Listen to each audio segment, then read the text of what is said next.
Welcome back. People with loved ones buried at a historically black cemetery in San Marcos say they are fed up. The site has been vandalized several times. And KVUE's Jessica Chubb visited the cemetery and spoke to one of the family members about who should take responsibility to clean it up.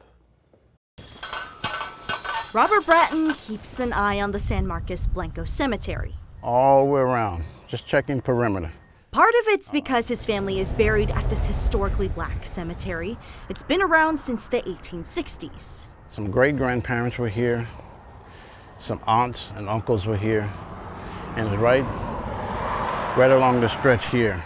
But he says it's also because it seems like no one else does. They were marked, there was headstones here. Nothing here anymore. Bratton says a truck ran through the cemetery's fence around 2011. They were literally just knocked down. They were on the ground, scattered. The next time he came to visit after that, he says his family's headstones were gone.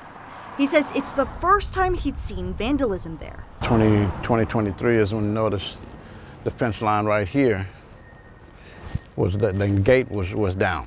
He means it looked rammed into. I was angry because to me it's like total disrespect. Why? Bratton says the fence was left damaged for 2 years. He said he and his family and other concerned families have tried to contact county and city leaders and law enforcement for help, but he says they all claim the cemetery is not their responsibility. About a month and a half ago was when we got some funds together and got this back up.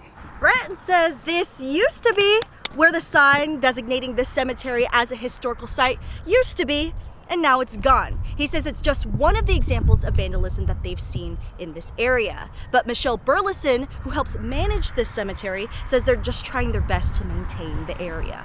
We've been concerned about the state of it. Burleson says there used to be an association that maintained the cemetery, most recently led by Ollie Giles. After Ollie passed away, then I stepped in to kind of help so that people could call and we could try to get information. But Burleson says she can only help on a volunteer basis. She says by Texas law, you can't do much without an association. You can't apply for grants if it's not an association. So that's why we're trying to do that so that we can, address the situation. Bratton says he and other family members are trying to reestablish the association to keep an eye on the cemetery and hopefully turn it around. In San Marcos, Jessica Chubb, KVUE News.